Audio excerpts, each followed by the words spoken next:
from Democrats for passage. Texas Republican John Cornyn says this bill is not ideal. But it remains the second worst choice, a shutdown being the worst of all. Delaware Democrat Lisa Blunt Rochester says the House bill passed had no input from Democrats. We were told this was a clean CR. It's not a clean CR. It's basically a dirty deal. Pope Francis marked the 12th anniversary of his papacy with increasingly positive medical updates 4 weeks into his hospitalization for double pneumonia. The AP's Tricia Thomas is in Rome. It was March 13th, 2013, when a puff of white smoke came out of the Sistine Chapel behind me, announcing that the conclave had chosen a pope. Tens of thousands of people gathered here in St. Peter's Square, including those of us from Associated Press, and a little while later, he emerged on the balcony on the front of St. Peter's Basilica as Pope Francis. The Vatican says the Pope spent another tranquil night at Rome's Gemelli Hospital. The southern Italian city of Naples was struck by a 4.4 magnitude earthquake and caused only minor damage and sent 11 people to the hospital. Russian forces have driven the Ukrainian army out of the biggest town in Russia's Kursk border region. U.S. officials, meantime, are seeking the Kremlin's response to a proposed 30-day ceasefire in the 3-year war that Ukraine has endorsed. The Russian Defense Ministry claims it recaptured the town of Sudska. Hours after President Vladimir Putin visited commanders in Kursk, an explosion inside a maintenance hole at Texas Tech University at the campus in Lubbock set off fires and power outages, leading school officials to issue evacuation orders for several buildings, and classes have been canceled for the rest of the week. This is AP News. Hurricane relief aid is on the way. U.S. Agriculture Secretary Brooke Rollins has pledged to start paying out tens of billions of dollars in aid to victims of Hurricane Helene later this month. Farmers say they need that aid as soon as possible to repay debts from last year for loans for seed, fertilizer, and other materials. Farmers need to pay off that debt so they can borrow money for this year's crops. Congress set a deadline of March 21st to hand out the money when it passed a $100 billion disaster relief package in December. The late September storm cut a path from Florida into North Carolina, causing billions in damages to farmers alone. I'm Lisa Dwyer. A source tells the AP Kuwait has released a group of American prisoners, including veterans and military contractors, jailed for years on drug-related charges in a move seen as a gesture of goodwill between the two allies. I'm Ed Donahue, AP News. This is 8:20 a.m. WCPT Willow Springs and streaming worldwide at WCPT820.com. We are Chicago's progressive talk, where facts matter. Now, your WCPT 820 weather update. From the Weatherology Weather Center, I'm meteorologist Jennifer Wojcicki. A wind advisory goes into effect late Friday afternoon, then a high wind warning goes into effect early Saturday morning. We'll see sunny skies here for today with a high in the low 60s. East winds of 5 to 10 miles per hour. Tonight, mostly clear, low near 45. Friday, a blend of clouds and sunshine develops, high around 79. Friday night, a good chance for showers and storms. Saturday, sunshine, high 66. That's your latest Chicago weather update. Currently, it's 39. Oh no, stomach issues again? Stomach issues? Who are you? Your pancreas. I could be the real reason for your diarrhea, gas, bloating, stomach pain, or loose oily stools. I thought it was my stomach. People often do, but any of these symptoms could mean having a condition called exocrine pancreatic insufficiency, or EPI. With EPI, the pancreas doesn't release enough enzymes to break down food, but EPI is manageable. Use the symptom checker on identifyepi.com and speak with your doctor. That's identifyepi.com. Sponsored by AbbVie. Hey Google, play WCPT. Streaming Chicago's progressive talk from TuneIn. Welcome to Choose Views with Richard Chew. Get ready to dive into a world of insightful conversations and thought-provoking discussions. As progressives, our job is to have an all-inclusive, full-on assault with all of our players. A show that will focus on moving our political, social, economic, gender, and cultural conversation forward. And all of our players means all of our players. It's Choose Views. And now, here's your host, Richard Chew. Thursday morning, progressives, and welcome to the March 13th, 2025 edition of Choose Views, 773-763-9278. I love getting the text messages from folks. It's good to hear from you guys that way. I know that everybody is a caller into a show person. But your texts are cool and they are informative. And sometimes when I have brain fog, they help me figure out the name of someone like Sarah Huckabee Sanders. Mm-hmm. So there you go. But good morning, guys, and welcome to the show. You can always email me at richard@WCPT820.com. Catch me on Substack, Facebook Live, TuneIn Radio, and YouTube, as well as iHeartRadio. Get your podcast. Get your podcast. WCPT podcast on Apple Podcasts or Spotify. There you can choose views, the short versions and the long versions. We also refer to them as the featured interviews and the full episodes. So make sure you make your way over there, or you can get them. You can send them to folks. All kinds of cool stuff. Excuse me, Joan Esposito, live, local, and progressive, and Joan's back. So we'll talk about that in a second. Patty Vasquez, driving you home. And the big picture with Edwin Eisendrath, Out Chicago, and our other great shows and interviews. Check us out over at heartlandsignal.com, and that's where you can grab and share lots of good stuff there. And as I was saying about Joan, she is back today, 2 to 5. Her guest will be Eric Zorn of the Picayune Sentinel, Clay Risen, author of Red Scare, Blacklist, McCarthyism, and the Making of Modern America. And Casey Harrison, political correspondent at the Nevadian Courier Newsroom, live, local, and progressive. That's Joan Esposito today, 2 to 5 Central, Chicago's progressive talk for 20 years. Tonight, Patty will be joined by co-host Ken Mejia Beal, and they'll be talking to Kevin Patrick, Villa Park trustee, driving it home, of course, with Patty Vasquez. Weekdays, 5 to 7 Central Time, of course, WCPT, 8:20 a.m., Heartland Signal website, TuneIn, YouTube, and Facebook. And tomorrow's show, we'll have writer Edwin Rios, and Friday morning, our Friday morning road dog, Karen Byrne from True Blue Politics podcast, and Congresswoman Nikki Buzinski will be with us. So we're looking forward to not only today's show, which we will have in the 7 o'clock hour. Joe Ferguson is the president of the Civic Federation, and we'll chop it up a little bit about what's happening here in the city of Chicago and the budget and all that good stuff. And then Adam Mulvey will be with us in the 7:30 hour. And Adam Mulvey, excuse me, guys. Excuse me. Adam was a guest of Representative Brad Schneider at Trump's March 4th address to the joint session of Congress. But he's a veteran, and he has an amazing story to share with us about some things that have happened since Trump has been in office. So looking forward to chatting with him in the 7:30 hour. So that's what's happening, guys.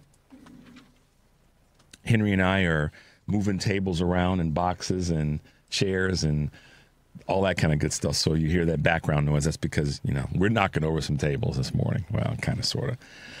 But anyhow, good to be with you wonderful progressives. And as I say, most mornings, make sure you're staying tuned for our progressive lineup. That includes Stephanie Miller's show, my radio sister on the West Coast, the Tom Hartman Show, the Professor of Everything Progressive, and of course, Patty and Joan, or Joan and Patty, depending on how you want to flip those.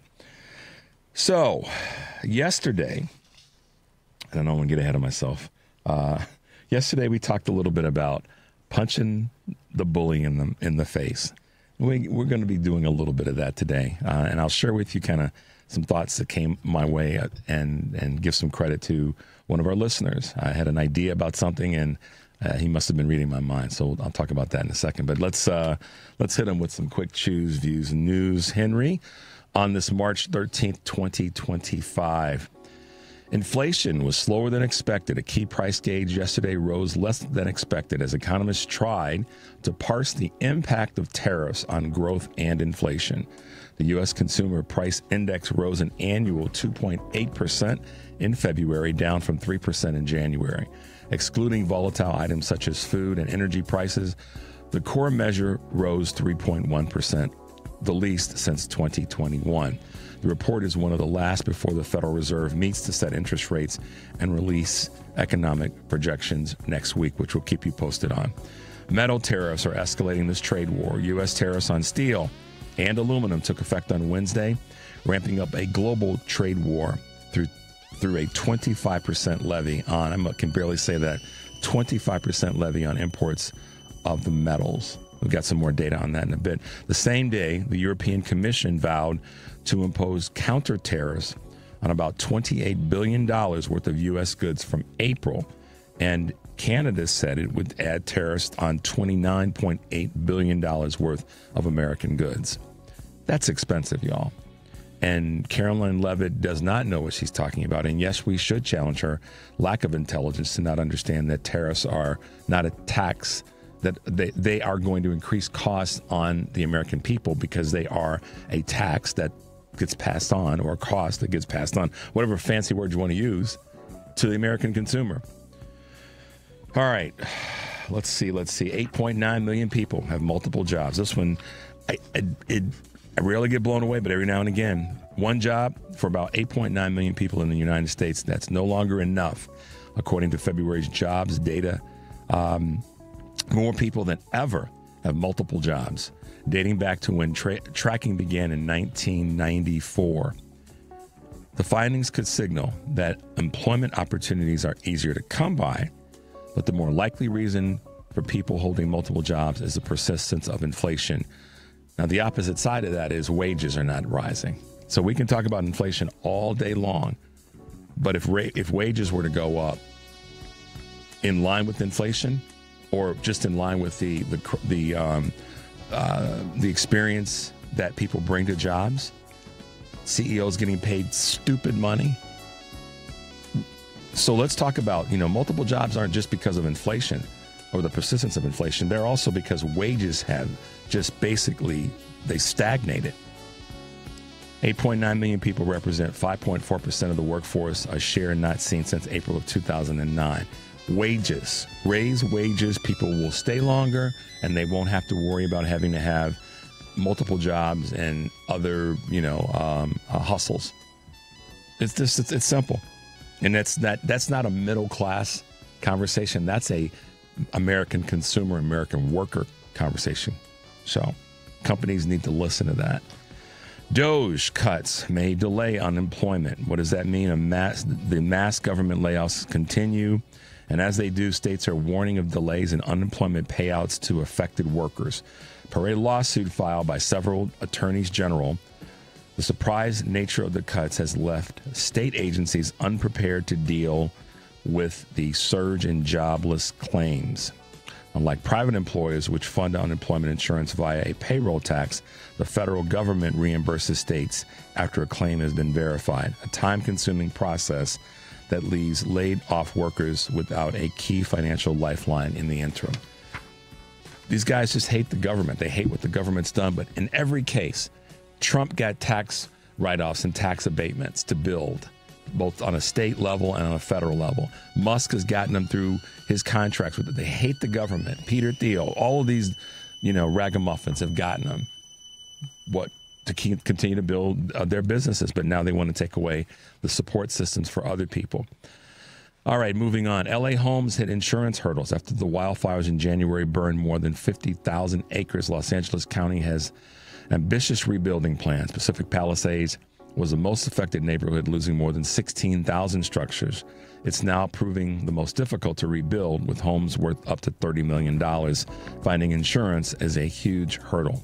Writing new policies doesn't make any sense at this time, according to State Farm's General Insurance team, and they told the insurance commissioner that same thing. The stock market obviously hit some perils, particularly with IPOs.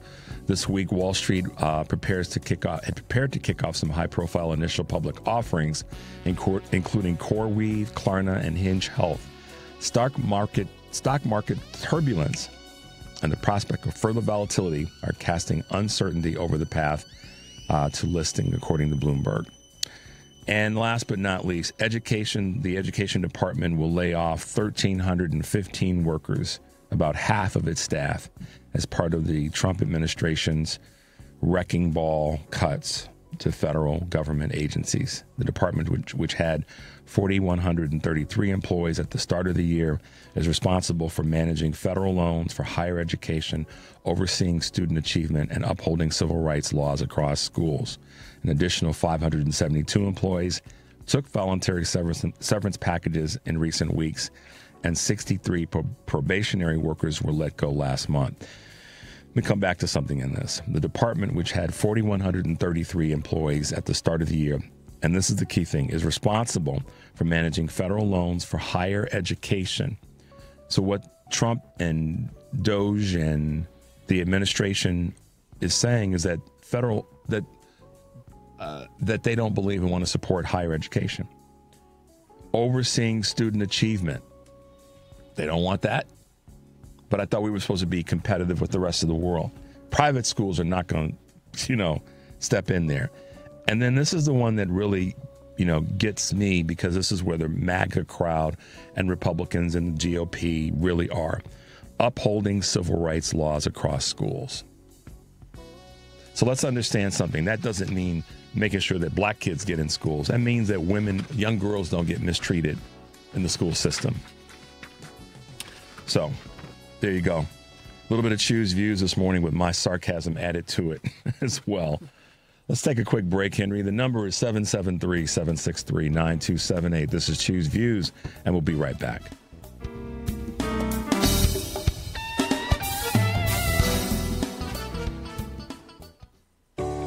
When it comes to banking, you need a bank you can trust. A bank with a rock-solid reputation and the highest integrity. A bank that gives you the attention and respect you deserve. ABOC first opened its doors in downtown Chicago in 1922, and we've made our name on deep expertise, best-in-class service, and a strong commitment to our customers. We know the Chicago business market inside and out and can help you craft the perfect banking solution, no matter what type of business you're in. And if you're looking for a banking partner for your labor union, we can bring the type of expertise that only comes from a bank that was founded by labor unions and still has union employees and shareholders to this day.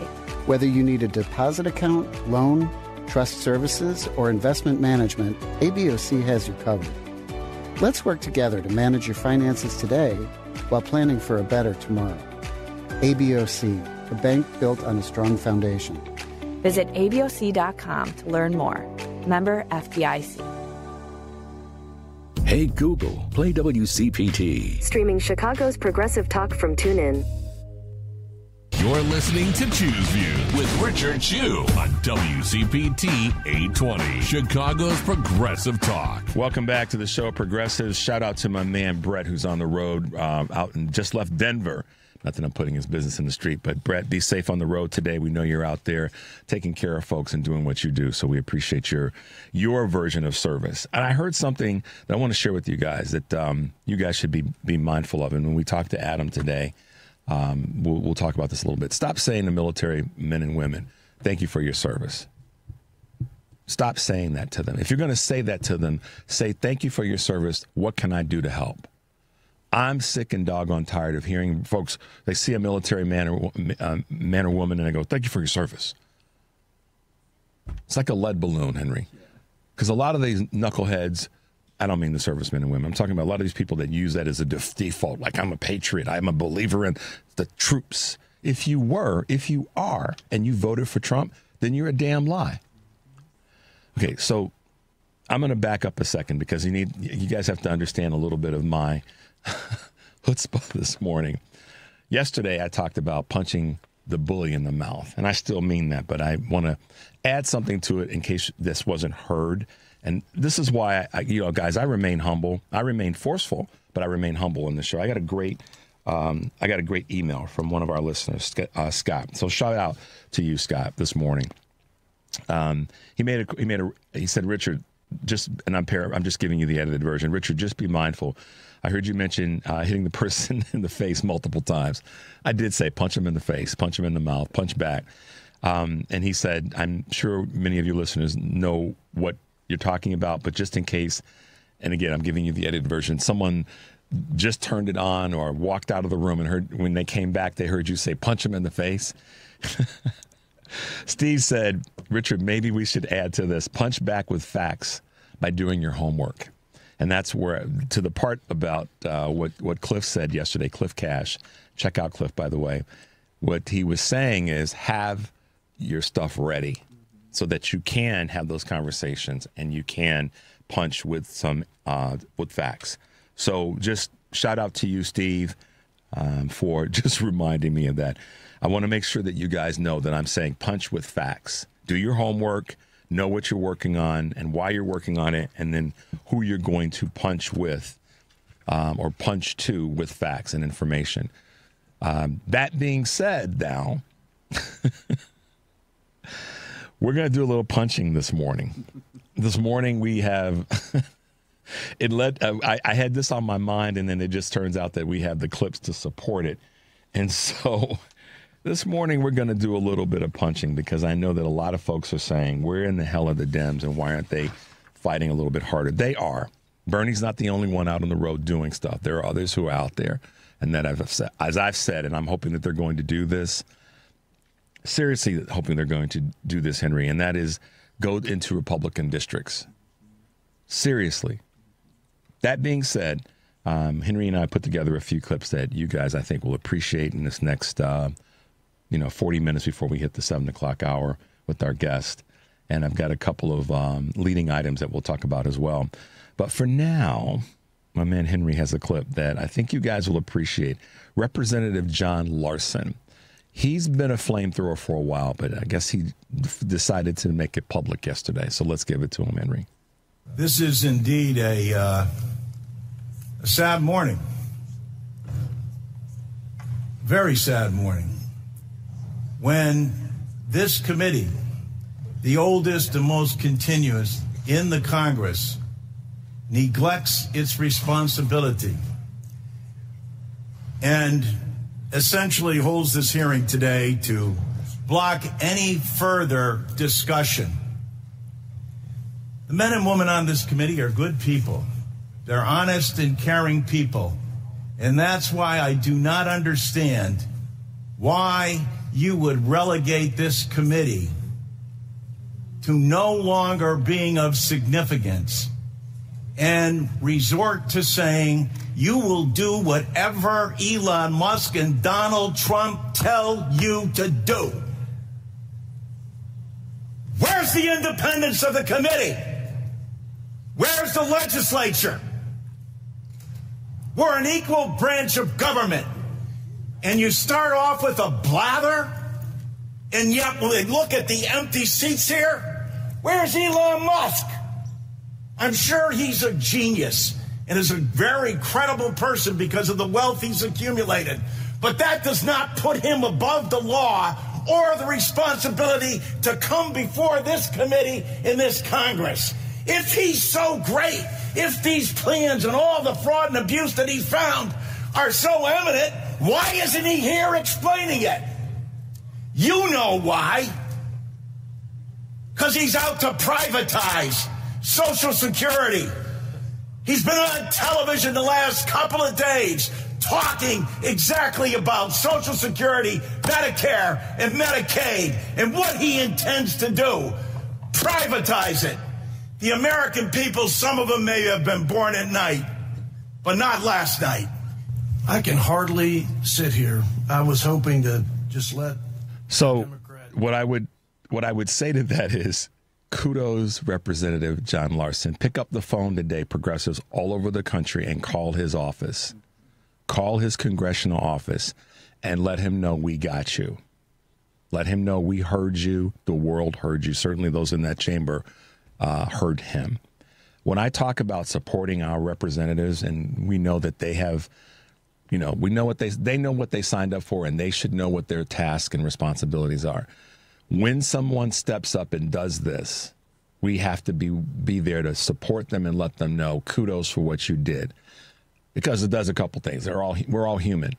It allows that person to feel like, okay, great, I don't have to feel bad about what I did. Not that he feels bad. I'm not trying to read his mind. I'm just talking about how we all can be sometimes. It further enforces and reassures him that keep doing that. Don't let him feel like he's on an island. Let him know. Call his office, y'all. Send an email if you can't make the phone call. Whichever, do both. Let Representative John Larson know you got his back, and ask him to ask other members of the House of Representatives to do the same doggone thing. I think that's our responsibility to do that. That's our gift to this process, is when a representative does that, unfiltered, unapologetically, and pounds the table. He scared the hell out of the representative next to him. You see the clip. And if y'all want the clip, as always, send me an email and I'll send it to you. But it was when he He was kind of quiet, a little subdued in his opening in that. But then he slapped the table, and the congressman next to him's head was down. His head popped up, and he kind of leaned to the right. We need that. Now, I know that, I've said yesterday, I went on about punching a bully in the face. And I went on about that. And I will go on about that again, unapologetically, because I don't mean walk up and pound somebody in the face or slap somebody. I don't mean that.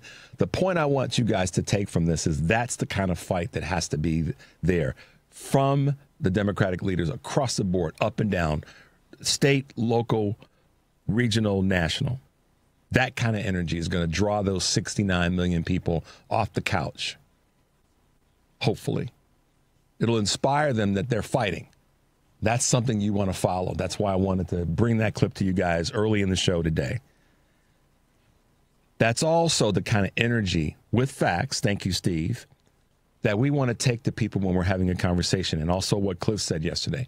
We want to take that type of energy, not that you're necessarily yelling, but that type of energy that's substantive and has some points to it that you can talk about.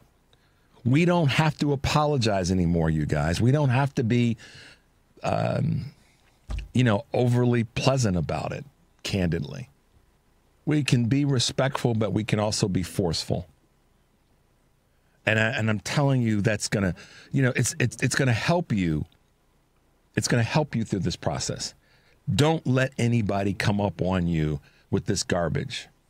For the longest time, at the beginning of this show, one of the things that I've really worked hard to do is to provide you guys with information each day and then make sure you're stouted up for the weekends when you're around more, a larger group of your friends, family, and other cohorts. And you're out at the grocery store and the gas station and the gym and wherever you spend time on the weekends, and you're around more people that are going to say potentially more things to you or around you. That's the kind of energy that the Democrats have to have, we have to support, and that you want to take with you. So yes, I may say bring a sledgehammer. Yes, I may say punch a bully in the face. It's meant with the goal of be ready to have that fight. And I'll give you an example of a couple things before we hit this break. The EU will go into full sledgehammer mode. This is coming from The Daily with Sarah Jones, who's someone you should follow, by the way. They are so fed up with Trump. They're just fed up. Here's an example. Speaking before one announcement, one European steel industry representative said that Brussels will go full sledgehammer because they are so fed up with Trump. So we can too. The 27-nation bloc, a common market spanning 450 million people, wants to send an unmistakable message that the EU is serious about defending its economic interests should Trump launch a full-scale trade war. That's what I'm talking about. That's what I'm talking about. If you guys would like this article, I can get it to you. It's a great article. But, full sledgehammer is not a bad thing. It's not, because we have to fight this, guys. And if we don't, we have ourselves at this point, because these are the cards we've been dealt. We can go back and do all the election analysis and rearview mirroring we want to. At this point, this is what's in front of us. The lessons learned are the lessons learned. And one of them is, candidly, that maybe some people didn't fight hard enough, Henry. They sat, like Bakari Sellers said, the couch won. So all the crazies, we know that 78 million people voted for this carnage. We know that. And some of them now realize, oh, my God, what did I do? And we know all the hate and all the blame that they were putting on others. At this point, what we have to do is go full sledgehammer. And nobody take that the wrong way that Richard says walk into or whatever with a sledgehammer. I'm not saying that. You all know that. You all are smart enough to know that. But you need to come with some energy and some strength, like Representative John Larson did. That we need to see more and more and more and more of. So call Representative John Larson's office today and thank him for bringing that kind of heat and that kind of energy and passion. All right, let's take a quick break, Henry. The number is 773-763-9278. This is Choose Views, and we'll be right back.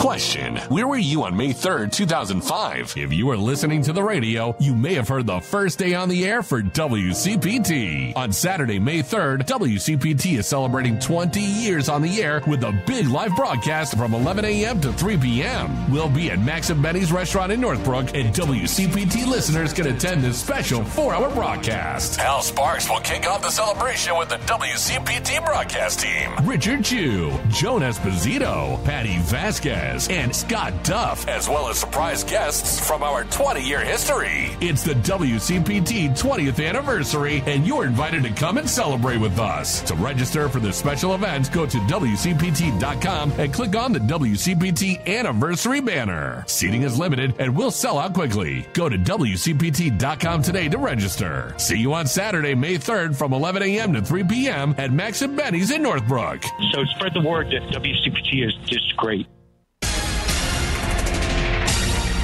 You're listening to WCPT 820. Here's the latest Chicago weather update.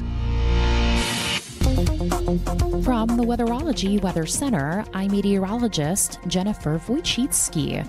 A wind advisory goes into effect late Friday afternoon, then a high wind warning goes into effect early Saturday morning. We'll see sunny skies here for today with a high in the low 60s, east winds of 5 to 10 miles per hour. Tonight, mostly clear, low near 45. Friday, a blend of clouds and sunshine develops, high around 79. Friday night, a good chance for showers and storms. Saturday, sunshine, high 66. That's your latest Chicago weather update. Currently, it's 37. WCPT 820, Chicago's progressive talk, where facts matter. It's Choose View with Richard Chu on WCPT 820, Chicago's progressive talk. Hey, progressives, welcome back to Choose View, 773-763-9278. As always, there's this place, and it's called heartlandsignal.com. You guys have to make your way over there. And right now, we've got a couple of really great clips and always wonderful posts.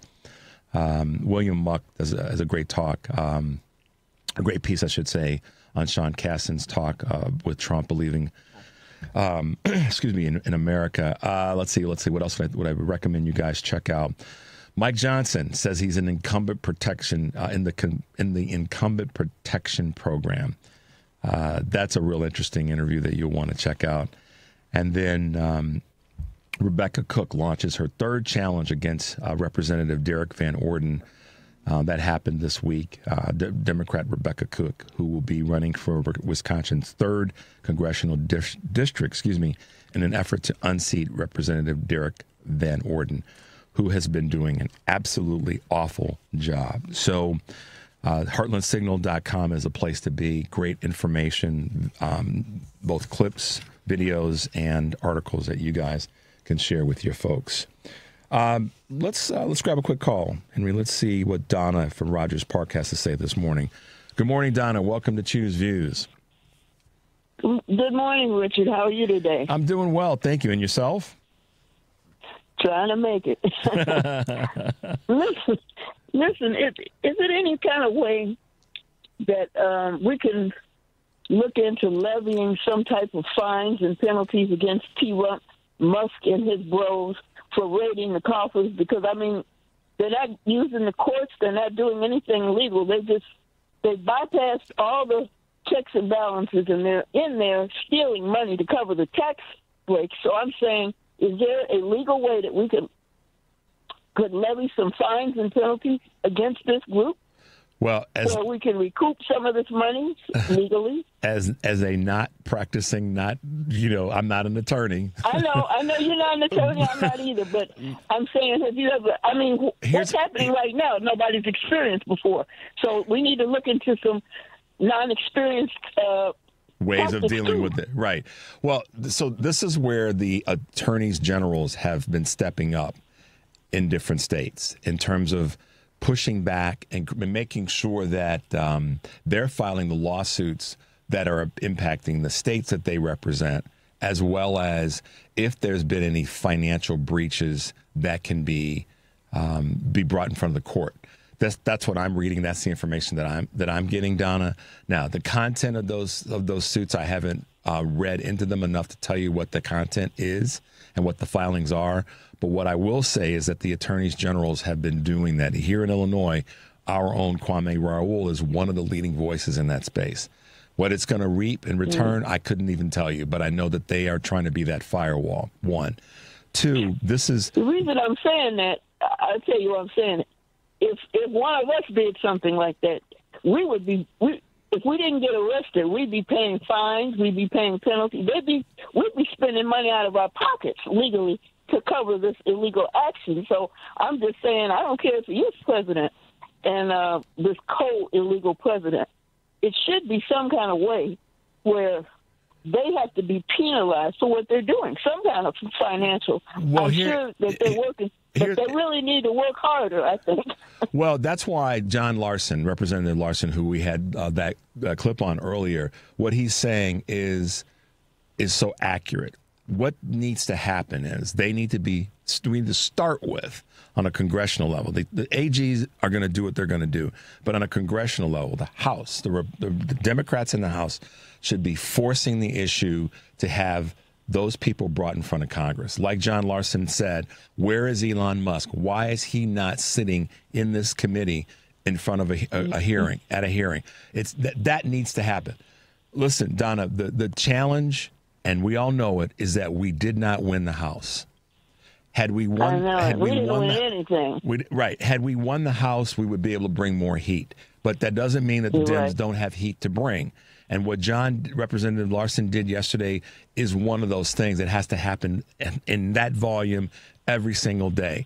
And to the point that the Republicans aren't going to cooperate with that, this is why we have to do what we can to win Florida 1 and Florida 6 and New York 23 when it comes to congressional districts.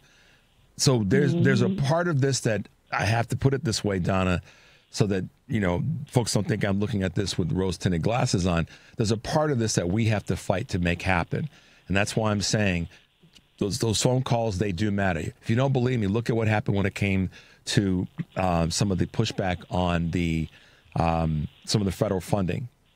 And those calls are impactful. Let our congressional leaders know, that the Democratic leaders, that they have to do what Larson did.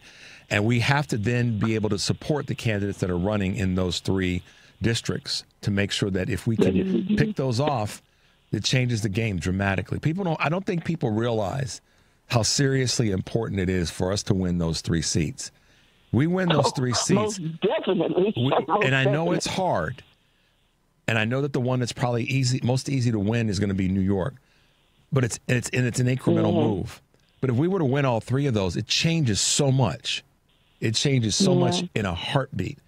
So that's part of what we have to be willing to get behind to do, Donna, is to have those, to provide that support for those candidates that are running. I'll tell you something else that's happening. A lot of his base is turning against him now. And if we could get the momentum of us in the streets plus his base, when the Republicans are going for these talks, so-called talks that they're backing away from now because they're scared to death. They don't know how to deal with it because they've never had any pushback. But if we can get the people momentum along with the whatever attorney generals we have across the country, maybe that can help stir some of this, knock over some of those tables, like you say. Good point, Donna. Thank you so much for your contribution and your call. Glad you're with us. Have a great. Thanks a lot. All right, Donna. Be well. I mean, guys, she makes a great point. What are we going to do to penalize them? Well, it starts with bringing them in front of Congress, like Representative Larson said. Y'all need to call his office and call others and tell them that this is what you need to be saying and doing. Speaking of more sledgehammers and more punches in the face and more speaking with energy and heat on policy, or not even going to call it policy, but on the tariffs. Sometimes the Republicans think they know the most, and they put that out there, and they really don't know a doggone thing. And particularly, and I know that some people say, well, that's being elitist, Richard. No, it's not. It's telling the truth. You take it as that, then that's your business. But we have this clip that Henry and I put together that I think it really speaks loudly to the craziness of these tariffs. So, Steve, let's hit him with the CNBC piece. I'm going to say this at risk of my job, Kelly, but what President Trump is doing is insane. It is absolutely insane. It is about the 8th reason we've had for the tariffs. And now he's saying he's putting 50% tariffs on Canada unless they agree to become the 51st state. That is insane. There is just no other way of describing it. And the trouble, Kelly, is that it shows there are no bounds around President Trump. This is very different from the first administration, where there were people around him who seemed to, I don't know what the word is, but smooth over some of the edges now. And the other thing that's not talked about, Kelly, is what's going on within the administration in terms of how they're treating the Constitution and laws. I think all of that is bad for the attraction of capital. And the gentleman from Bridgewater is 100% right. We need massive amounts of capital if we want to fund our deficits, pay for the things we want to pay for, sell our bonds, and have high stock prices. And it seems as if this administration is doing everything it can to chase foreign capital away. That comes from a fairly neutral, maybe more right-leaning from all that I've followed him over the years, Steve Leishman, who is a CNBC contributor, and he is an economist, business journalist. He knows his stuff, y'all. Some dude that's running around saying, yeah, the terrorists are going to be great for us. I would dare say, how about this? Here's what would be cool, is to put him and Caroline Leavitt in a room together, with the mics running, and have a third party ask them both questions. And let's see who knows more and who's going to get embarrassed more about the knowledge that they have about economics. So there, Caroline Leavitt, take that. I dare you sit down with Steve and have a conversation with him about what really matters in this space. This is going to sound a little ageism, but it's not meant to be derogatory. I think he's been around a little bit longer than she has been. It's not a gender-based thing. It's just, pure life, living math. He's been around a little bit longer than she has. He studied this stuff a little bit longer than she has been, this whole I'm the press secretary, Miss Fancy Pants. Listen, we have to listen to the people that know stuff. And if people want to call that, the elites, maybe you should look in the mirror and ask yourself, why am I pointing that finger at somebody? Because of the knowledge that they have on the subject matter. So here's another box checked about bringing the facts and the sledgehammer. He didn't say that with the lower tone voice, did he, Henry? He spoke from his gut. He said his preamble was, let me write this down, or let me go back to my notes. Let me put this right. I'm going to say this at the risk of my job. When somebody goes there, they know that they're right. And it's not the content that they're worried about. It's that they said it. Do you all understand the difference? It's not because he's worried about the content. He knows he's right. I'll say it again. It's because of the fact that he said it on television to one of his colleagues. So let's bring in some facts to the conversation along with the sledgehammer that the folks in the EU brought to their conversation. See, we can't run away from. This is the thing that we as progressives do sometimes, and we cannot do it. We have to be willing to knock over some tables. I will tell you that people who did not vote did not vote because of a few things. One of them is they made excuses. They were lazy. Okay? Sometimes you got to call out that. It was also because they didn't see people with credibility and knowledge fighting as hard as they wanted them to. Now, that's not an indictment of the people. That's not an indictment of Vice President Harris or Governor Walz or all the rest of the Dems that ran. That's that person's perception. Okay, so no one get on me about, hey, Richard, you're criticizing. No, I'm not, because I say our message and our facts and our ideas are much better. So let me be clear about that. What I am saying is a lot of people felt like there weren't enough fighters. Not that there weren't any at all. So let me be clear. Nobody come after me on saying, oh, you're saying the Dems didn't fight. No. Right now, as I said, we're going to stay away from doing revisionist conversation and stay on the point that fighting forward is what we have to do. And what Steve said, what the EU is saying, what Representative Larson is saying is doggone it. Let's push back with content, with information, and let's fight. Steve's fighting because he recognizes the financial impact, particularly when it comes to foreign money. He said it loud and clear. And how our markets have to have some of that capital infused into it domestically and foreign to sustain itself. You know, the data's there, guys. So, you know, just making sure that the sledgehammer is filled with facts. Yeah, I feel like I'm leaning on that because I am. Henry's laughing like, yeah, you are and you should. When we come back, we're going to talk about some other folks that are throwing down the gauntlet. The number is 773-763-9278. This is Choose Views, and we'll be right back.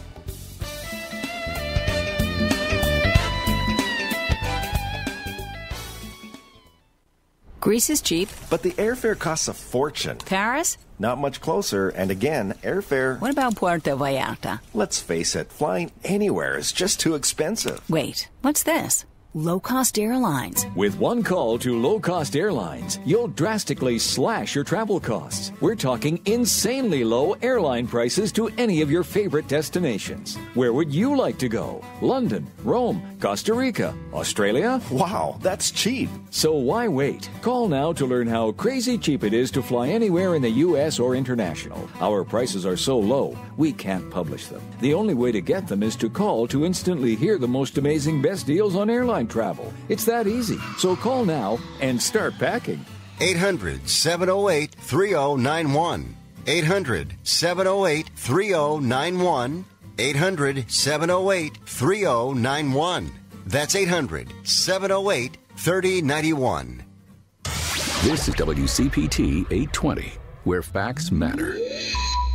It's Chew's View with Richard Chew on WCPT 820, where facts matter. Well, progressives, we are back, and thank you for tuning in. 773-763-9278. This morning is Bring the Sledgehammer with Facts morning show, also known as Chew's Views. So, there's a few other people out there that have said, oh, no. Hell no. We're going to point this out. You need to know about it, and we want to talk about it. And I'll start with a couple of things. These are just things that are in the news that I've been following, and I think it's important that you are aware of this as best possible. A judge is blocking key provisions of Trump's bid to punish Democratic-linked law firms. Why? What's happening there? Well, basically, he went after, meaning the Orange Menace, he went after a couple of, or a specific law firm out in Seattle that has supported Democratic candidates in one way or another, but more importantly, has challenged his ability to use executive order in areas where Congress has the purview. So this links up to what Representative John Larson, I want to call him John like he's my buddy, Representative Larson said. Where in the hell is Elon Musk? Bring his behind in here. I just like the way we've had clips from him before. I just like the way that he speaks. He brings some heat, y'all. But this is what he's saying. We need to use our system, this part of the legislature and the courts to bring these fools in. So coming back to what Donna asked earlier, that's part of what we have to do and encourage our elected officials to be doing that. That's the other side of the call. And the other side of the call to Congress. Representative Jamie Raskin is also showing up and explaining how there are ways to stop Trump's illegal presidency. Illegal in the sense that what he's doing. The Supreme Court, if you recall, kind of gave, the president of the United States immunity for official acts and says that he can't be prosecuted. What they did not say, though, is that members of the administration and of the cabinet don't fall under that purview. So this is what Representative Raskin said in a letter. I'll give you the brief point. To your credit, you indicated that your administration would obey the courts, stating, quote, I'll always abide by the courts, and then I'll just have to appeal it, meaning if there's a ruling. It may therefore behoove you to remind members of your administration that violating court orders personally exposes them to potential criminal and civil penalties. Federal judges do not need the assistance of the executive branch to impose civil or criminal penalties for violations of a court order, also known as drag their behinds in front of Congress.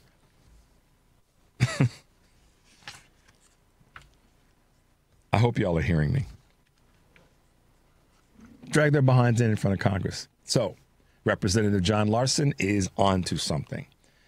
And as it relates to the Muskie man and what his little minion are doing, let's not turn the White House into a car dealership. Can we not do that? I mean, the legal minds out there are saying that what Trump did in terms of this buying a Tesla, talking about a Tesla on the grounds of the White House is a crime. But I'll let Lawrence O'Donnell talk to you guys a little bit about that. We have a clip for you. Imagine you work at America's oldest car manufacturer, Ford, and you watch the President of the United States doing an illegal commercial today on federal property for the newest car maker in America.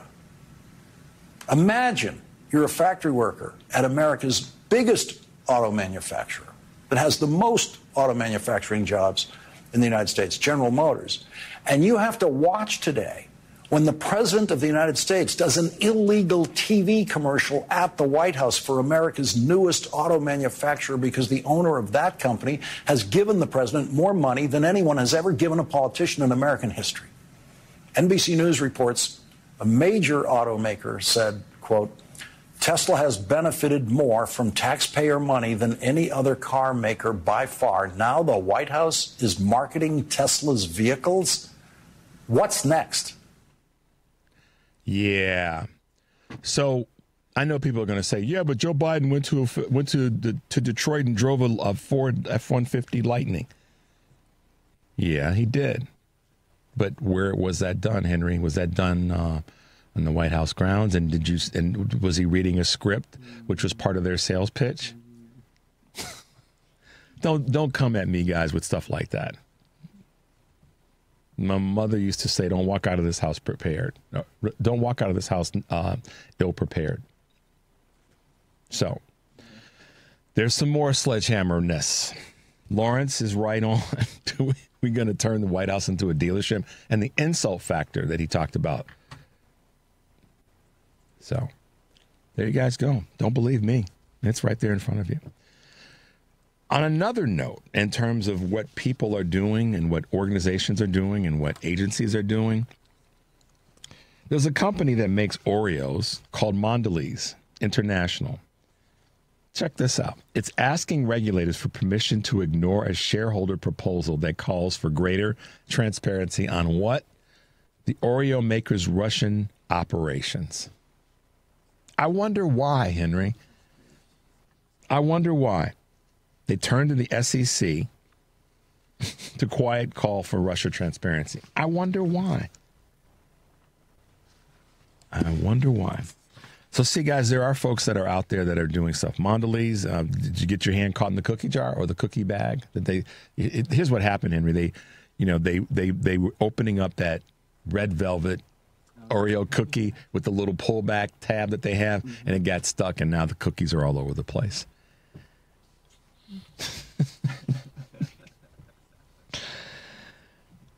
So our good friend Stephanie Rule, MSNBC, has a little bit of experience when it comes to economics and financial matters. She kind of cut her path in that space before she started reporting more general areas.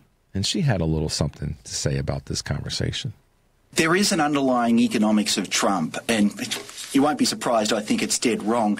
And it came first, actually, Adam Davidson wrote a wonderful column many years ago, the first Trump administration, in which he pointed out that Trump sees the world in zero-sum terms. Yeah. That if you're winning, I'm losing. And the only way, therefore, for the US to get ahead is to screw someone else.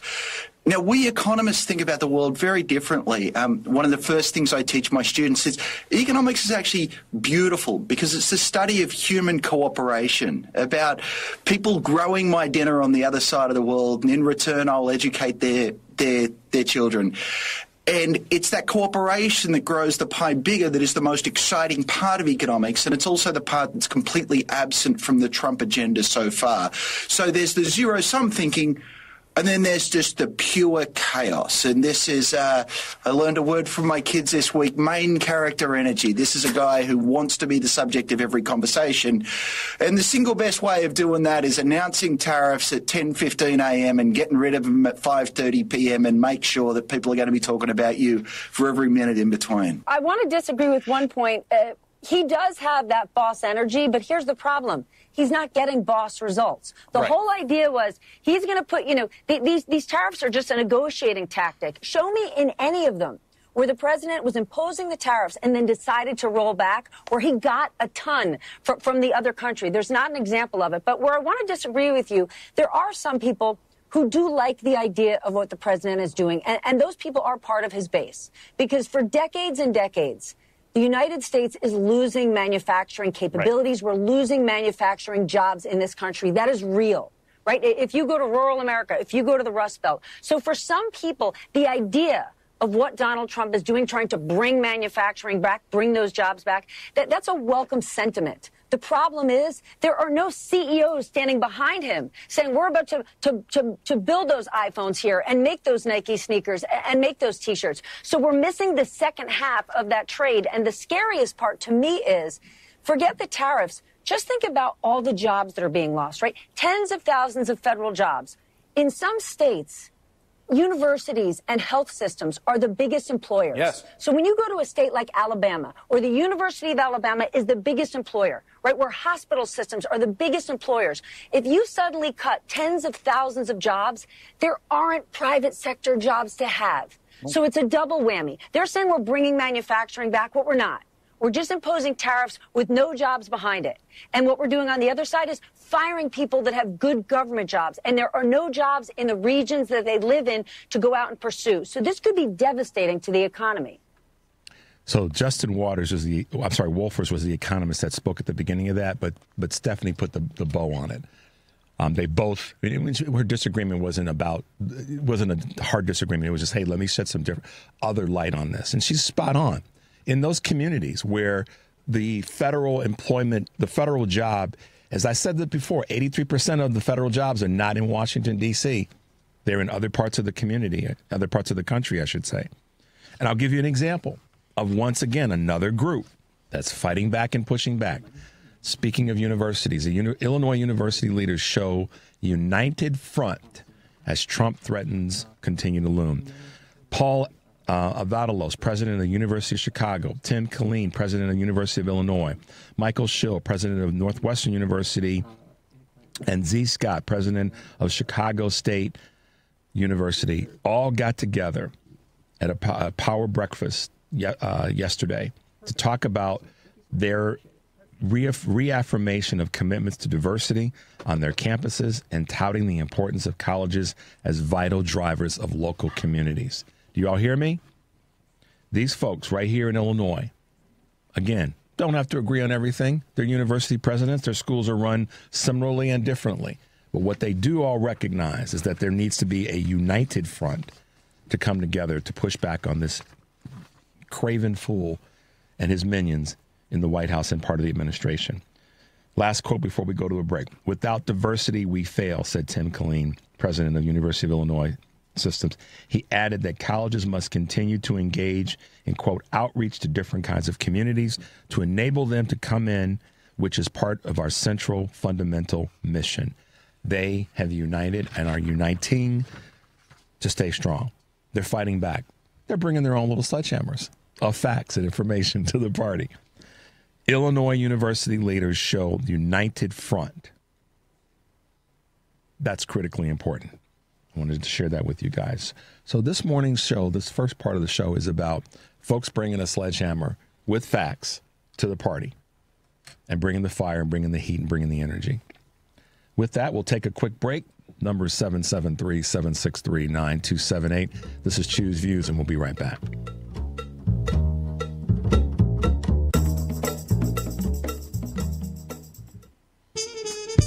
Hey, progressives, this is Richard Chu, host of Choose Views here on WCPT AM 820, 6 to 8 a.m. Monday through Friday. We have some real challenges in front of us as a country. Since the beginning of this show, I have always felt compelled to bring you the best that I've got. Now, there's always a why to doing whatever we do. So, as we go forward and face these challenges, know this: you listeners are my why, because I want to make sure I do everything I can to provide a safe, open, forward-moving space that allows you to call, email, text, or just listen to a guy that wants to help you bring out your own championship qualities to truly make this place better for us all. Lofty goal, idealistic, maybe so. But that's my why, and I look forward to bringing you the best that I've got. This is Richard Chu. Stay tuned. Hair Volume is the best-selling hair tablet in the world and one of many award-winning natural hair products from New Nordic. Purchase at newnordicusa.com or CVS. AP News.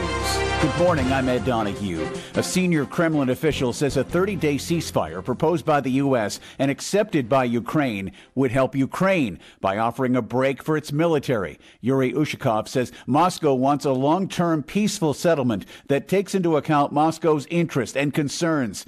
Meantime, Russia says it has taken over the biggest town in the Kursk region that had been overrun by Ukrainian forces since the surprise cross-border offensive there last summer. Secretary of State Marco Rubio is expected to face lots of questions at the G7 summit in Canada about tariffs. Melanie Joly is the Foreign Affairs Secretary in Canada. Canadian sovereignty and identity are non-negotiable. Canadians have had enough, and we are a strong country. We'll defend our sovereignty, we'll defend our jobs, and we'll defend our way of living. Rubio has downplayed President Trump's 51st state comments about Canada. The mission to send home astronaut Sonny Williams and Butch Wilmore after 9 months in orbit is on hold. SpaceX LD on countdown 1. At this time, we are standing down from today to further address hydraulic release data. Concerns over a critical hydraulic system arose less than 4 hours before the Falcon rocket's planned liftoff from the Kennedy Space Center in Florida. The launch is off at least until tomorrow. The Trump administration has launched a review of organizations that provide temporary housing and other aid to migrants, suggesting they may have violated a law used to protect smugglers. North Dakota lawmakers are on the verge of making their state the first to tell the Supreme Court to overturn its decade-old ruling that legalized same-sex marriage nationwide. A legal nonprofit group says the Trump administration resumed family detention of immigrants last week in a South Texas facility after a Biden-era pause. This is AP News. Cuts in U.S. foreign aid are having an impact in Ethiopia's fragile Tigray region. Ethiopian government restrictions on the rebellious region reduced aid flows to a trickle. U.S. and UN aid distributions of grain have been scattered. Disaster Risk Management Director Gebra Hilwat Gesber-Geber says that aid is vital. If it is cut for the next time, already 1.4 million or 1.2 million individuals at risk. 76-year-old Haile Sege has been displaced because of the fighting in Tigray. He says they informed us that the assistance will be halted for the next 3 months. We have come to the grim realization that we are facing death. Sege also says we will just die in silence. 2.4 million people there are depending on humanitarian grain, most provided by the U.S. This is 820 AM, WCPT Willow Springs, and streaming worldwide at WCPT820.com. We are Chicago's progressive talk, where facts matter. Now, your WCPT 820 weather update. From the Weatherology Weather Center, I'm meteorologist Jennifer Wojcicki. A wind advisory goes into effect late Friday afternoon, then a high wind warning goes into effect early Saturday morning. We'll see sunny skies here for today with a high in the low 60s, east winds of 5 to 10 miles per hour. Tonight, mostly clear, low near 45. Friday, a blend of clouds and sunshine develops, high around 79. Friday night, a good chance for showers and storms. Saturday, sunshine, high 66. That's your latest Chicago weather update. Currently, it's 37. Save big on everything for your next project. Now at Menards. A new Chamberlain Smart Garage Door Opener will bring convenience and security to your home. These openers are easy to control with your smartphone, allowing you to open or close your garage door from anywhere. Menards offers the largest selection of Chamberlain Garage Door Openers in stock. View the weekly flyer and all of our great deals happening this week on Menards.com. Save big money at Menards. You're listening to WCPT 820 because facts matter. Welcome back to Choose Views with Richard Chu on WCPT 820 AM, where facts matter. Take it away, Richard. Hey, progressives, welcome back to Choose Views, 773-763-9278. Bring a sledgehammer of facts to the party and bring it with some heat. I got a great text, Henry, from one of our listeners that said, Ford is a union company that supports American workers. Going back to the comment I made about Musk selling Teslas on the lawn of the White House. And then in addition to that, it was said Joe Biden was down there supporting the unions, made the auto at the same time of that event, UAW. Great point. That's exactly right. Thank you for reminding us of that, 312. Appreciate you. All right. So when I talk about all the things that we cover and things that are, obviously going to be controversial, some of those things are national, some of those things are regional, and some of those things are local. But one of the things that we always pride ourselves in is having the voices that have the experience and know a little bit about something every now and again. So this morning, we have with us is the president of the Civic Federation, and that would be Joe Ferguson. Joe's been with us before, and want to welcome you back to Choose Views. Good morning. Good morning, Richard. How are you? I'm doing great. And yourself? I'm doing okay. I hear you. So welcome back to the show. Glad you could be with us again. And, right now we obviously have so many things that are happening nationally and regionally, but here locally, here in Chicago, as you well know, and you've written about and commented about, we're facing and trying to deal with budgeting here in the state of Illinois as well as here locally in the city of Chicago. But take a moment, Joe, just remind people, our listeners, about the Civic Federation, your work, a little bit of your history, and be able to help us sort of bridge the gap of your background and what you're currently sort of responsible for following. Sure thing, and thanks for the opportunity. The Civic Federation is a 132-year-old organization based in Chicago, founded by what passed for diversity back in 1894, and included among its founders people like Jane Addams, social activist at one end of the spectrum, and Lyman Gage, the founder of the First National Bank of Chicago way back when. It's now J.P. Morgan Chase. And the span of interests and concerns at the time that they founded the organization all sort of devolved to being a nonpartisan, research-based advocacy organization promoting effective delivery of government services. And that is a good fight that must be fought in all times, good and bad, and turbulent like these, and calm. And my background for this, and I'm just entering my second year leading the organization, which focuses in significant part on fiscal issues and how they tie to actual policy and delivery of government services.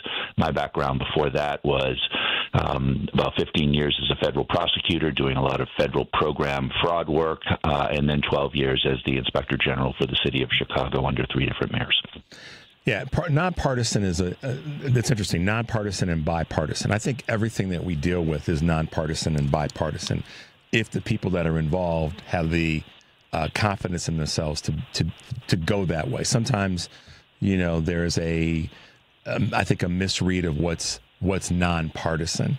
And I think it's my read of it is that people are taking sides or not taking sides. But sometimes it's just looking at an issue that is a permanent interest issue. We talk about this on another show on WCPT, The Family Meeting, about permanent interest. And when it comes to governments working efficiently, I think that's a permanent interest item. Wouldn't you agree? Absolutely. Look, let's take it all the way down to the local level in our day-to-day lives. There isn't a red way versus a blue way of paving our streets, picking up our garbage, making the trains run on time, so on and so forth. There is simply the best way that delivers the most for the least amount of money that serves everybody well, equitably across all communities and areas. That should not be a partisan issue. There are differences in policy and differences in how you go about that. Sure, those should be discussed with accountability, with transparency, but those should not be partisan issues. Yeah, they should not be, but they tend to fall into that gutter because of the people that are, that are running for office, that are elected to office. And the other part that no one really wants to talk about openly is the interest groups that are behind the folks that get elected. And whether it be on a federal level or here on a local level or, statewide, the interest behind those elected officials oftentimes will guide something that's not the issue, but the solutions from being a nonpartisan issue to a partisan solution, right? That's absolutely right. Look, and you're going deep here, and that's what you do on this show. Is take it all the way back to the founding. You betcha. I was listening to the promos as well. Take it all the way back to the founding of the country. The concern wasn't differences of opinion between citizens. Parties didn't quite exist in the same way, but the concern wasn't about parties. The concern was about factions. Factions equal special interests. And if special interests dominate how it is that we make decisions in government, then it becomes a kind of Game of Thrones. Who has the most resources in order to bend the will of our representatives most? And that's absolutely right. It seems to extend everywhere. And when we're talking about money and power, that's where both the better angels and the worst angels clash. And I wanted to lean less into specifics. We'll get to that in a second. But I wanted to lean really more into the last couple of sentences of what you just said. As one that's been, an inspector general, and you've got such a great legal background. I want to get your take on something that doesn't get talked a lot about, and that's the impact of Citizens United. People think that when we talk about Citizens United, that it only impacts, that only has influence when it comes to federal elections. But in fact, that's not even realistic or possible, because all elections have a certain amount of money that gets thrown at them one way or the other. So tying that to what you just said about the imperfection of factions, what are your thoughts on Citizens United? It is one of the anchor points for any analysis of how we have veered off the track in some ways. Money has become, and look, Citizens United at bottom says the donation of money by corporate interests constitutes a form of free speech and therefore is protected to the extent that there is regulation. It needs to be limited. That makes money more the mother's milk of politics, which means it's the mother's milk of policy, which means it's the mother's milk of program, which means it infects the entirety of our system. And if there is not some check on that, it means that those with the most money actually have the most voice and dictate outcomes more than everybody else. Yeah, that's a brainful right there. I like your comparison. It's the mother's milk of all of this. You've got bona fides on a national level, certainly across the board, and most definitely here in Chicago or locally. And recently, the alders, and it's always, I always stumble, should I say alderman, alderwoman, a little bit of both, but alders tends to be an easy way to not sound gender biased. And Joe, you've got some observations, candidly, about the most recent passing of the bond, the $800+ million bond that was passed by the city council. Let's talk about that for a bit. Yeah, so about a week and a half ago, after a pretty active and at times contentious debate, the City Council passed the mayor's proposal, Mayor Johnson's proposal, for an $830 million bond issue to fund infrastructure. We issue infrastructure bonds every single year. This year it was a little bit more than many years. Our needs are greater. It is really, really important that even in lean times or in fiscally constrained times that we are tending to the infrastructure needs of the city. The last thing that we would want is for our city to start to look and to function in ways that at times we fear it is becoming. We have to maintain bridges. We have to maintain roads. We have to maintain the basic functioning, and that's what that's about. The controversy, the debate was around the form that bond took, and there were two things that were of particular issue, one of which was cleared away, and that was some language that existed in the original version of it that actually allowed for the potential use for non-infrastructure purposes, for operating purposes. Maybe the Chicago Public Schools, which is both adjacent and intertwined in many ways with the city of Chicago itself. That's not what the core purpose of infrastructure bonds are.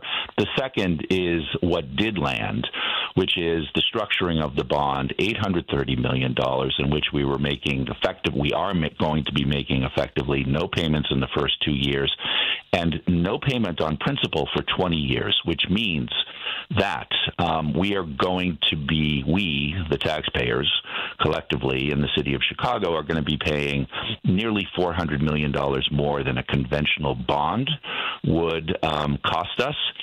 One, and two, it means that all of the principal is backloaded, which means our children and maybe even our grandchildren, if you're a certain age, are the ones who are going to pay for most of that bond, that borrowing, which is going mostly to purposes that will have already played out before they're even paying those taxes, meaning we'll be having to issue new bonds to fix bridges over again, to pave roads again, to buy police and fire vehicles and so on and so forth.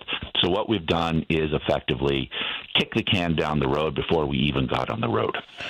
So that leads to this question, and obviously the alders passed it. I think it was 26 to 23, if I have my numbers right. And your, as you said, belief is strong in the incredible importance of infrastructure and the improvements that come with that, whether they be, roads and bridges. But I agree with you that pulling out any of the sort of soft language that didn't land was absolutely necessary. When I read through the information that I had access to, I agree that it can't be, if it's for infrastructure, then it's got to be for infrastructure. And we talk about, what's the word, a bill, whether it be locally or federally, that's got fat in it, that would have been the epitome of it. So I'm glad that they had their head screwed on straight there. With regard to the payment structure and how this bond is structured, why do you think it got through? Given that the math, and others have said this, not representative, but State Comptroller Susana Mendoza has a similar observation to this as you do. But why do you think it got through? I mean, that's a question that I think a lot of people have in their minds. So I'm going to use Game of Thrones again. It sort of becomes a Game of Thrones in the city council with the mayor when you have something that bears upon outcomes that constitute things that aldermen can say they delivered to their constituents in their ward, a field house in their park, particular streets paved, and part of what we use these bonds for, and it's probably not an appropriate use in all respects, is what's called menu money for aldermen. Every alderman has $1.5 million essentially in discretionary funds to utilize on what is coming from the city and largely the Department of Transportation, a menu of possible things that can be done in their ward. And aldermen like to be able to say they delivered specific things. And so what happens in this sort of back and forth over a big funding bill like this is conversations behind the scenes with the administration about what little more an alderman might get for his or her ward. And so it's a form of buying a vote, and it's not illegal, and this is the way it is, and this is the way it especially is in Chicago. But when you have a really close call, all it takes is 1 or 2 votes to tip the difference. And we still live in a culture where aldermen like to be able to come to their constituents basically in the guise of being a mini-mayor. And you're a mini-mayor if you can actually deliver certain things. And so if you can extract some form of commitment for the use of certain funds for a certain investment in your individual ward, then you can claim sort of that implied status of mini-mayor and having delivered. That's what comes to play here. And really, when we're talking about an infrastructure bond, we should be talking about the big things that serve us all, taking all the way back to the beginning of the conversation, which is what are the core infrastructure needs for the city as a whole, not for a special interest within a particular ward, whether you're an ally or not an ally of the mayor. What is it as a matter of infrastructure holistically across the city that we need to be delivering to everybody equally? And so we sort of go into the backroom politics of it all, and that's what happens at the margin here. And that's also where the phrase used, how and where the sausage is made. That's part of politics. I would say that if you go to another state, another major market, you're going to see a similar means of operation. That doesn't say it's going back to the conversation about partisan or nonpartisan or bipartisan. It goes back to that is, unfortunately, depending on how you look at it, how this sausage does get made. But I want to circle back to something that you said about the mini mayors and delivering to the community, and that is what an alderman or an alder gets elected for, is to deliver to his or her community. And so that does put an added burden on how the deals are going to get cut behind the doors or behind closed doors. Let me ask you this. What's a better way? If there is a pushback from any of us and all of us that this is not the way that it should have been done or should be done, what's the other? I'm a big, okay, well, if that's not right, then tell me what the other way or another way should be, and can someone that believes in that get behind it and say, this is how it should be done? So I'm going to go way big here and structural in response, because it is the critical question. You're absolutely right. This is how we do what we do in the realm of politics. There's always going to be these screws turned at the last minute. There's always going to be the overarching impetus and orientation of elected officials towards being reelected and coming up with deliverables that get them reelected. But in the city of Chicago, we're talking about the only major city in the United States without a municipal constitution that sets standards and balances power between the executive and the legislative branches. That's the mayor and the city council. And beyond that, sets standards and also independent analysis of financial consequences of the major legislation with financial impact like this, like the budget. And one other thing in all of this that Chicago not having a constitution does is it leaves the drawing of districts to the aldermen themselves, gerrymandering. And what we have is 50 elected officials, and I'm not beating on aldermen here generally. I'm just making a broad observation. We have 50 wards, which at one level provides for 50 representatives for the people of the city, a pretty meaningful form of assurance of democracy, representative democracy. But here's the thing. We tend to draw those districts. They tend to draw those districts in a way that best assures their reelection. And in a lot of the wards in the city, what we have is essentially a monoculture. People of the same race, ethnicity, socioeconomic class, which means that an alderman need only consider the interests of a self-identified subset of the overall interests of the city. And if we had fewer aldermen in bigger districts that were truly diverse, an alderman would have to think about competing interests in casting his or her vote. And those competing interests more equate with the interests of the city as a whole, which has to balance the interests of everybody together and would focus us more on best outcomes for the whole. Well, but let me interject something Yeah. here, because that then gets back to something that we said at the beginning of the segment. Sorry, Joe. That's where the part I believe, and I've had this conversation before with others that have said what you just said about fewer automatic wards, but bigger. Yep. The challenge with that, realistically, is that's when other interests outside of, i.e. the business interests and those who are partisan, are going to have even greater influence. Because think about it for a second. A lot of the reasons that, when we do have the neighborhoods that we have is that people don't have as much they don't want to see the integration that larger alders would require. So in other words, let's just break it down this way. I'm going to say it this way. I know we're tight on time, which means we have to have you back.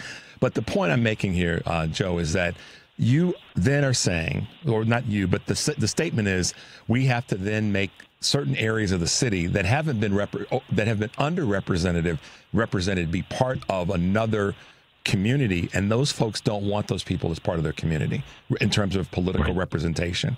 And the business interests in those communities don't want to see those communities prosper. If that were not true, then you would see the southeast side of the city of Chicago, the west side and the south side, be more prosperous.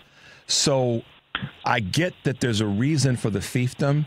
At the same time, having larger automatic wards has always been the pushback from the business community, because they don't want to see people from other as you designated cultural communities be part of that largesse, frankly.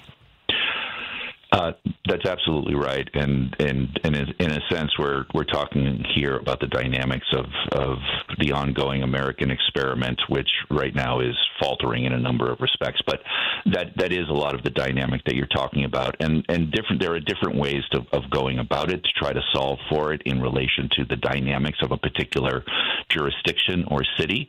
One is you have local representation and you have at-large seats as well, and so you have a greater presence of those whose responsibility and whose very fate as elected officials depend upon thinking about the whole, while you also provide for more hyper-local perspective for, sort of the individual ward orientation that we have right now, the both and. But right now what we have is neither, the best of neither version at either end. Aldermen essentially can be promised fairly small things in return for their votes on major pieces of legislation. And that actually results in a form of perpetuation of the disinvestment that we need to overcome. Even as we're sort of building a future, we have to attend to the ills and the consequences of the past. This is what a charter commission or a constitutional commission for the city, which is the only major city in the United States without one, and every major city has a process by which they look at these sorts of issues, the adequacy of representation, accountability, transparency, decision-making, so on and so forth. We haven't even looked at that for 125 years. We're overdue for it because in the absence of those sort of guiding, balancing principles and structures, what happens is we have randomness at the margin. And to the point that we both are sort of indirectly making, we keep rinsing, and repeating some of the same ways of managing our city. So, Joe, it's Groundhog Day in Chicago. That was a good one, Joe. Listen, man, I'm glad you're well, and it's always great to hear your voice. You and I got wonky there for a second, so I apologize to the listeners who went, what the hell did Richard and Joe just dive off into?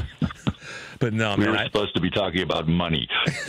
But we did. I mean, we talked about the bond and how its structure is not where a lot of people see it should go. But I wanted people to hear the why as much as the it. because sometimes people don't understand how we got to a point. So that's why the historicals I think are as important as talking about the numbers. And that's a way to fix some of these structural things that are out there if we look at history and understand how we got here. So, Joe, as always, man, it's great to talk with you. And, you just are a voice that needs to be heard in terms of how we can fix some of the things that are structurally not fully benefiting all of our permanent interests. So thank you for being with us this morning. How can folks kind of find you, find Civic Federation, get involved, send you emails, give you phone calls? CivicFed.org is the website where you will see all of our work on issues, particularly fiscal issues and the impact on folks at the state, county, local, and all the way down to CPS, which is really the hot button issue of the moment, and other units of local government. CivicFed.org. Stay with Joe Ferguson, guys. Civic Federation, great work that they're doing. It gives you some perspective, and it'll allow you to have a better understanding of how some of our municipalities work, particularly here in the state of Illinois and more specifically Chicago. Thanks, Joe, for the history lesson, and thanks for the updates. We appreciate you being with us this morning. Appreciate you and your work. Thanks, man. Be well. You too. Bye now. Yeah, Joe is one of those guys that is not. He understands this from a structure is not the word, a machinations standpoint. That's the word I was looking for. And I appreciate him taking some time to be with us and just to, chop it up in this space. So, Joe, thanks for being with us. We're going to take a quick break. We have another wonderful guest that's going to be with us in the 7:30 hour, 773-763-9278. This is Choose Views, and we'll be right back. Check up on health with Chris Whitting. What can your child's school cafeteria do to help kids eat healthier? Dr. Brian Wansink from the Food and Brand Lab at Cornell University says there are some simple steps that really work. It's one thing to legislate vegetables and fruits being on a person's plate, but look, the kid's not going to eat it if they don't want it. You can't legislate that somebody eat it, but you can make it a lot more attractive. One of the things we found is you can plop unwanted fruit on somebody's tray, a child's tray, and they're not going to eat it. They're just going to throw it away. But if you lead them to take it by, let's say, putting it in an attractive fruit bowl, putting it in a couple different places of the line, having one of those places be near the cash register, we find that when kids take it on their own volition, they're a whole lot more likely to eat it. And we find food consumption goes up by over 100% and stays there. And there's 100 other things that school lunchrooms can do to help kids eat healthier that don't cost a penny. With Checkup on Health, I'm Chris Whitting. You're listening to WCPT 820. Here's the latest Chicago weather update. From the Weatherology Weather Center, I'm meteorologist Jennifer Wojcicki. A wind advisory goes into effect late Friday afternoon, then a high wind warning goes into effect early Saturday morning. We'll see sunny skies here for today with a high in the low 60s, east winds of 5 to 10 miles per hour. Tonight, mostly clear, low near 45. Friday, a blend of clouds and sunshine develops, high around 79. Friday night, a good chance for showers and storms. Saturday, sunshine, high 66. That's your latest Chicago weather update. Currently, it's 39. Alexa, play WCPT. WCPT from TuneIn. Welcome back to Choose Views with Richard Chu on WCPT 820, Chicago's Progressive Talk. Progressives, welcome back to Choose Views. Henry and I were chopping it up during the break. Great to have Joe with us and got a little wonky, but at the same time, I think that's important as part of how we fight back. As part of those factual sledgehammers that we're going to bring to this fight and make the noise that we need to make. I said at the beginning of the show, and part of the reason I said it is because of our next guest.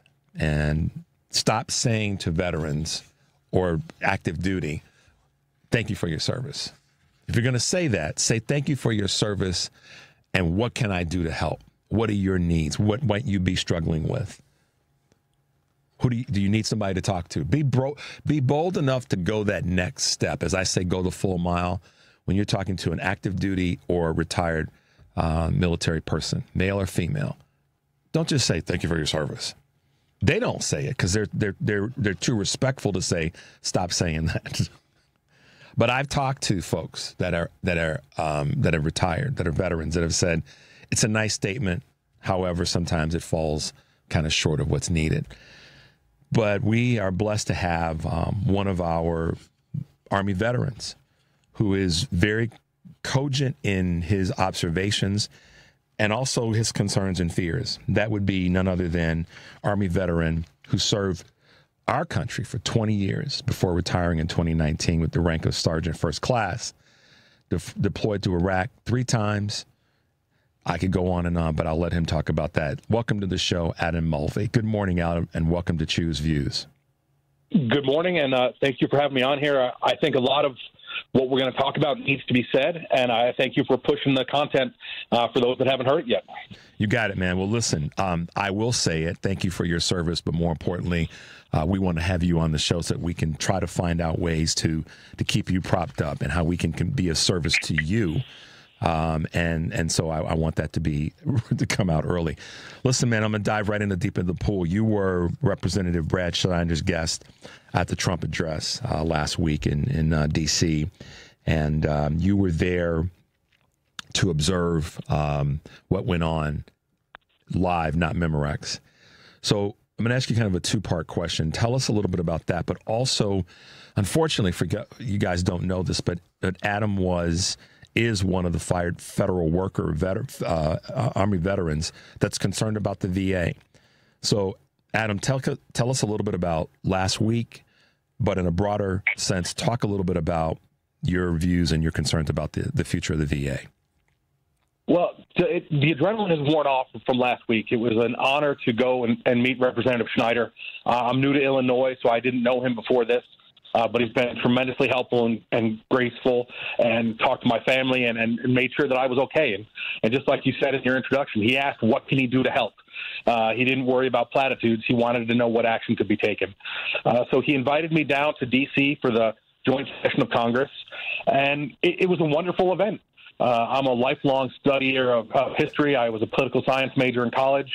It was a tremendous historical event to see all of our legislators together in one room, and I really openly went wanting to hear something positive, wanting to have something to take away, some way to see that there was a plan and a guiding hand going forward. And right before we went into the chamber and sat in our seats, I saw that come across the news, the next announcement that the VA was planning to lay off 84,000 more.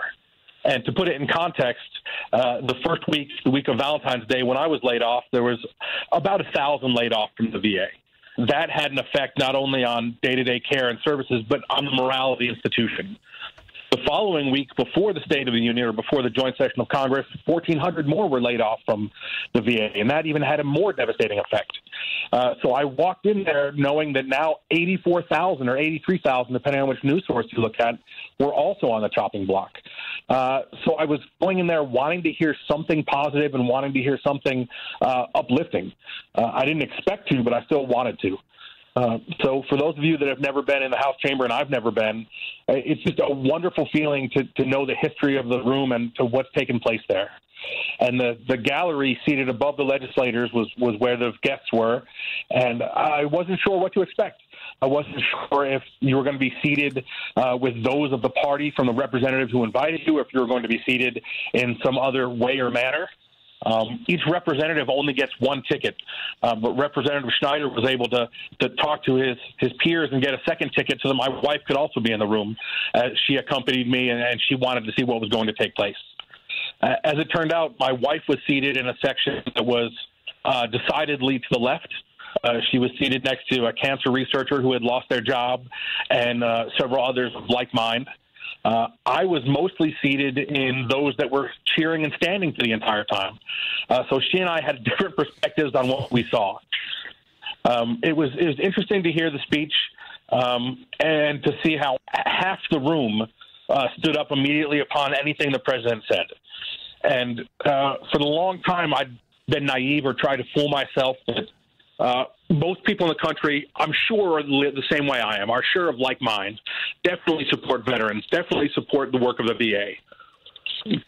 But seeing that half the room, not just the legislators, but half the guests were 100% in alignment with everything that was being said, was a stark reminder that we're not where I thought we were as a country.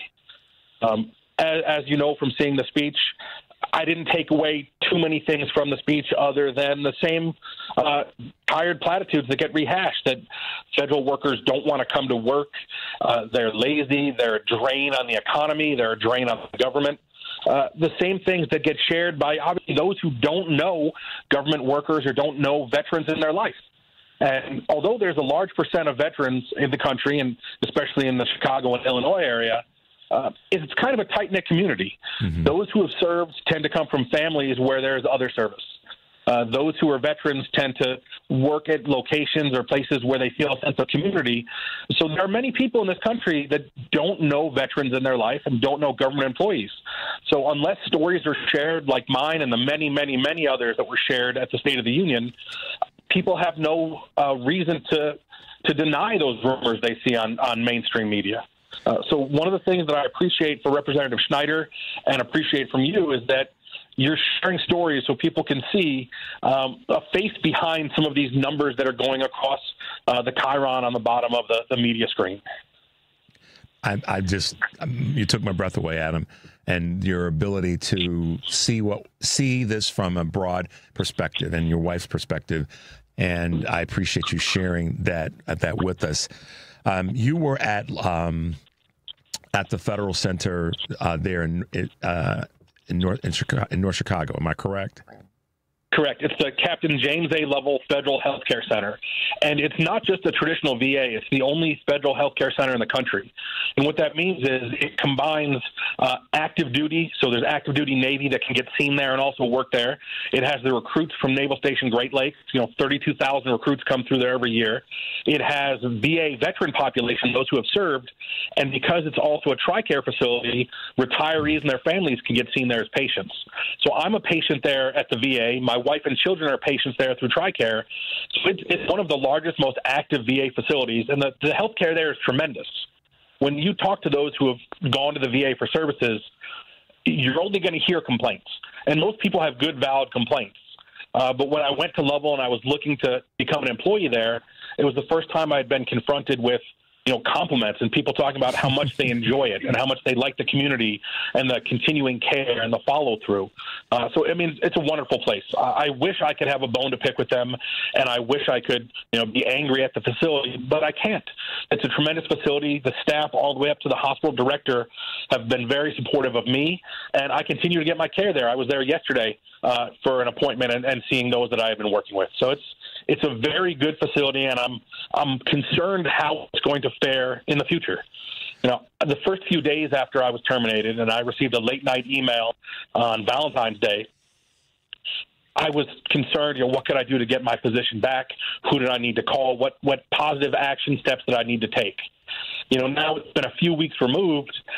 Rationally, I'm probably not going to end up working back there again. Even if they were to undo the terminations through various court cases that are ongoing, I've got to move on. I've had interviews this week. I'm continuing to interview. Before you called me in, I was scrolling through LinkedIn trying to see what other positions are open because I have a wife and 3 young kids to take care of. But I can't not share my story because there are 84,000 more who are going to be on the chopping block. And there's other veterans like myself who are going to either receive good care or not receive good care based on those decisions. So going to D.C. was very cathartic.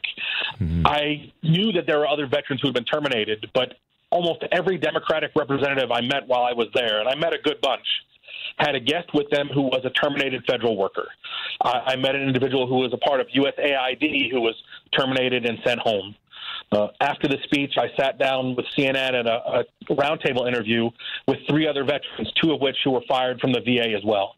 So it's a growing community of those of us through shared suffering. And we've all talked that we probably can't undo what has happened to us, but we can make it better and easier on those who are going to still be working there and still be patients there. So we've got to continue sharing the story in any way we can. So, Adam, those last couple of sentences, and I knew you were going to say it that way. Those are the sentences, that passion, that service, that give back. That's what gets people like me choked up, because it's just like you were on the battlefield, and that is something happened to you, but you've got folks that are still out there fighting that you want to make sure that they're taken care of and cared for. And that, my man, I have to give you a long-distance big hug and high five, because that is what so many people miss about what's the community of our military, active duty and retired, is that it's a community that still cares for each other. And the work and the service that you brought to the people that needed it is so incredibly important, not just to the folks who have served or serving, but the surrounding communities. What I know from my experience with my own family that have retired in Northern Virginia, that have served in the Marine Corps and in the Navy, is that they're constantly in service, not just of people who are in and active or retired, but the greater community surrounding that. And I think this is where this crazy DOGE and administration executive orders, they're completely without concept of how this is going to destroy economies in the surrounding communities of military installations, military veterans facilities, and the list goes on. And am I crazy in seeing it that way, or have you made an observation that's kind of similar to that? Well, I see it as two-sided, and I think for the longest time, those in the civil service and those in military community and those in the veteran community have not done a good job of talking about what they do. I for one, I don't like talking about myself. It was more difficult coming on all of these TV interviews and talking to you than a lot of the things I've done in the service. We don't really popularize or share what we're doing. We just kind of want to get the work done. Right. You know, when I was still active duty and my non-military family or non-military friends would ask, you know, why did you re-enlist again? You know, I have two choices. I could tell them the truth, which was, I really like working in this community. These people are working day in and day out to help each other. It's a family. I want to keep doing it. But if I said that, most people wouldn't really understand it. So I, like many others, would go with the easy answer. Money for college, or there's good medical benefits. You say the answer that is just going to end the conversation quickly. The same thing, I think, occurs with a lot of government employees. Well, why are you working there? And rather than say, I enjoy the community and I enjoy the service, and even though I can make much more money on the private sector, I take a little bit of a hit financially because I love what I'm doing, people won't really understand that. They won't understand the self-sacrifice as much, or I didn't think they would. So I would say the same as many other civil service employees and government employees. It's an easy job. It's steady. I'm going to be there for a long time. They'll take care of me. Yeah. So we don't do a good job of explaining our motivations for a host of reasons. I know I didn't. So there was a program the VA started about a year ago, which was called the Tour of Duty program.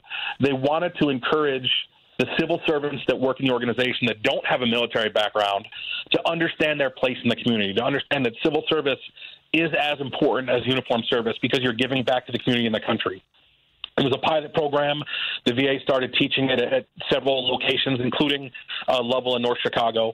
And I was asked to be one of the teachers to instruct others on how to teach this class. And so when they sent the first set of slides down there and we were going through it, they flipped to one and it had some pictures of soldiers in Iraq. And unbeknownst to me, there was a picture of a 22-year-old me that had been chosen by someone 1,000 miles away in the slideshow. And it just further hit home that we are a community and that we need to incorporate all portions, civil service, veterans, family members.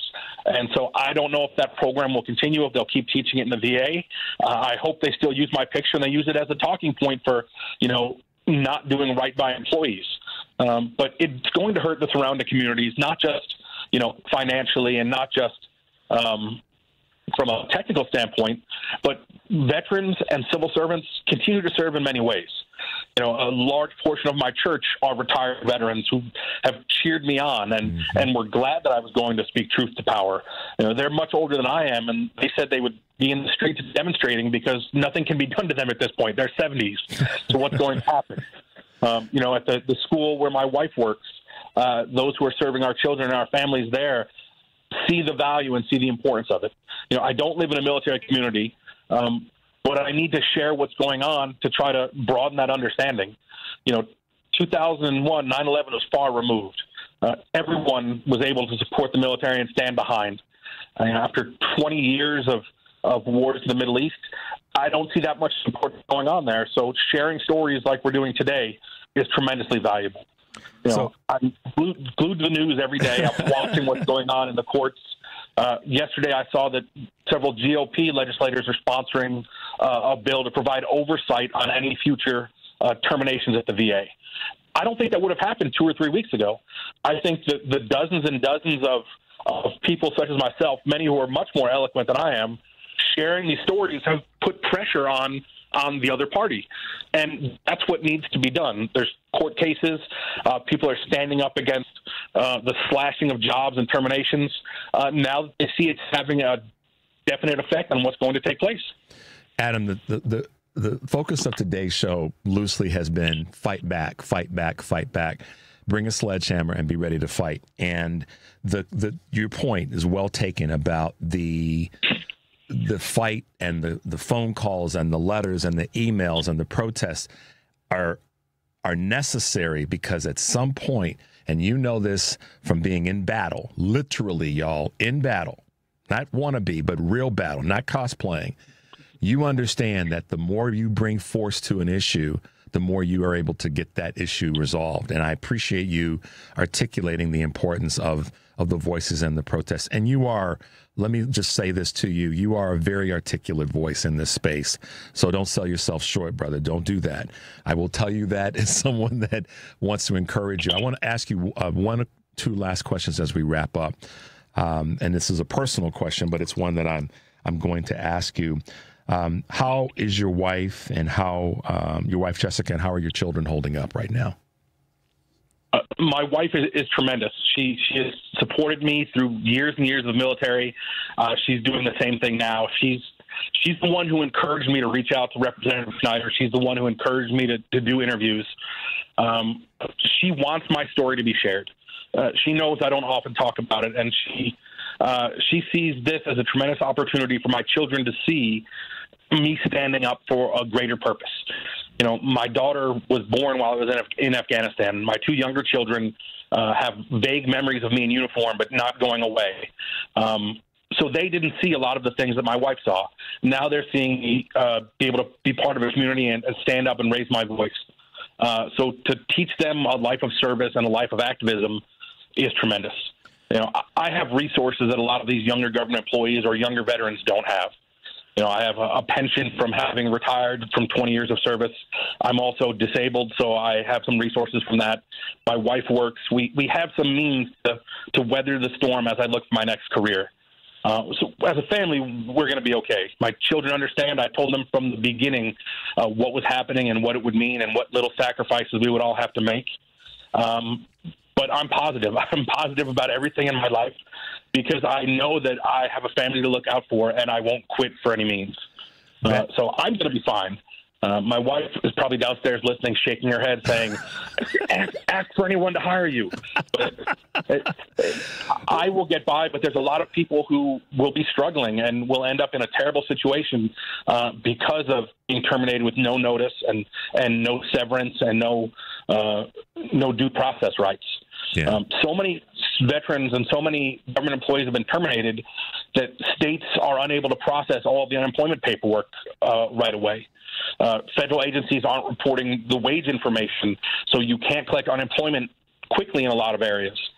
So there's a lot of second and third order effects that happen that people haven't been prepared for. We talked a little bit about that earlier in the show in terms of the unemployment filings. Adam Mulvey, veteran of our U.S. Army, a great father, a great dad, a great American that's fighting and staying in the fight. And I say this to you wholeheartedly, Adam, we got you. If you want to come back and talk more and share stories and things that you were working on or people that you're trying to help, you've got a spot here to be able to do that because we want to let you know that we support you. We support your wife, Jessica, and so many others who are in the circumstance that you just described. And we want people to be able to, we want you to be able to know that people are here to support you. If there is a way for folks to communicate with you, let them know what that is, if that's something that you choose to want to do. Well, up until about 2 weeks ago, I was not very active politically and not very involved and out there. But if anyone wants to find me on LinkedIn, I share a lot of my views on there. That's a great way to connect. It's a great way for employers and veterans to connect. My trade is that of emergency management and disaster preparedness. So in those circles, I'm able to share information. So, Adam Paul Mulvey on LinkedIn is the best way to find me. But honestly, what if I could ask for people to do is share the stories that you come across. People in your neighborhood, your community, your church, share their stories, because not everyone's paying attention because they don't have a vested interest. Share them those stories, and maybe they will have a little bit more interest than they did the day before. Well put, Adam. Thank you for being with us. We will have you back again. Let's keep the conversation going. Let's share those stories. And we appreciate you taking the time to be with us this morning. Shout out to you. Shout out to your family. And stay strong, brother. We got you. Thank you very much, and thank you for the service that you're providing. Oh, we appreciate that, Adam. Be well and stay safe, man. We'll talk soon, okay? Thank you. All right. Bye now.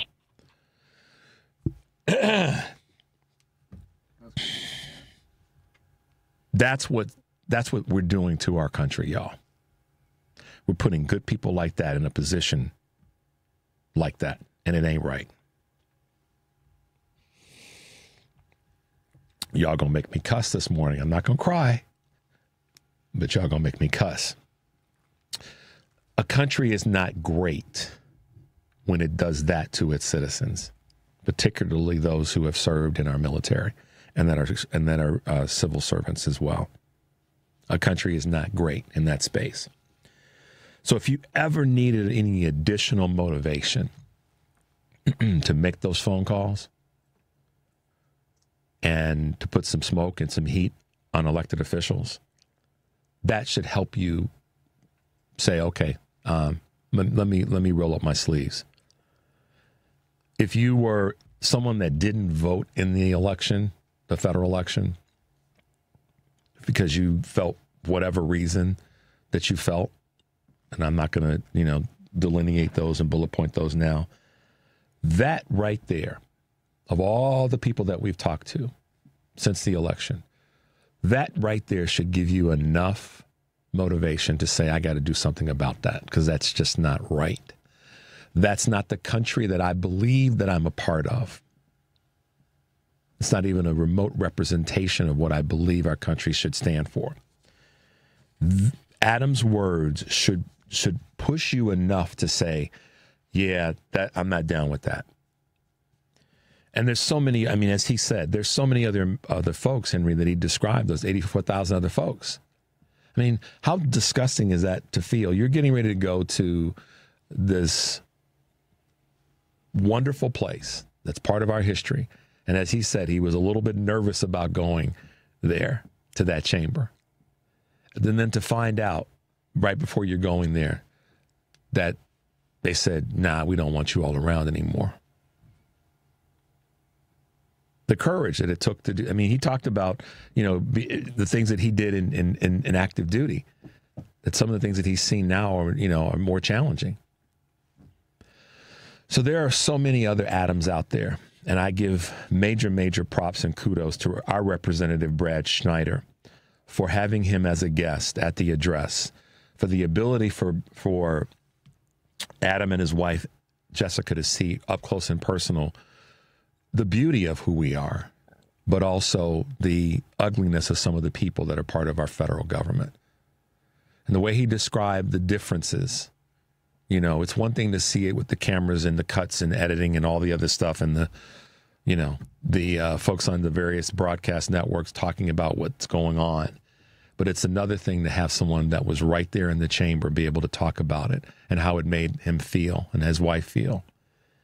So if you want to do some good right now, look him up on LinkedIn, see what you might be able to do, and find out, to the best of your ability, who might be other people that are right in your community, like he said, that are impacted.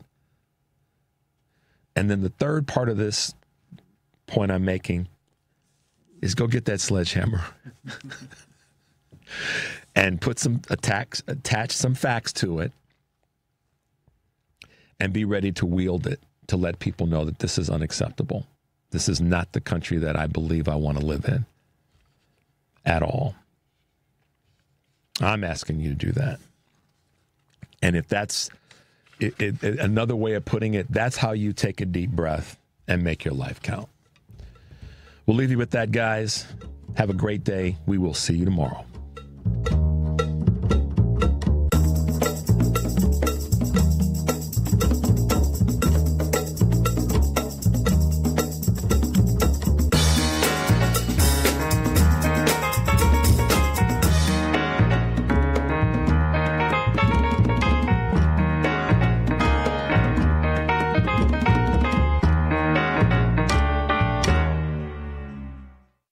Question: where were you on May 3rd, 2005? If you were listening to the radio, you may have heard the first day on the air for WCPT. On Saturday, May 3rd, WCPT is celebrating 20 years on the air with a big live broadcast from 11 a.m. to 3 p.m. We'll be at Max and Benny's restaurant in Northbrook, and WCPT listeners can attend this special 4-hour broadcast. Hal Sparks will kick off the celebration with the WCPT broadcast team. Richard Chu, Joan Esposito, Patty Vasquez, and Scott Duff, as well as surprise guests from our 20-year history. It's the WCPT 20th anniversary, and you're invited to come and celebrate with us. To register for this special event, go to WCPT.com and click on the WCPT anniversary banner.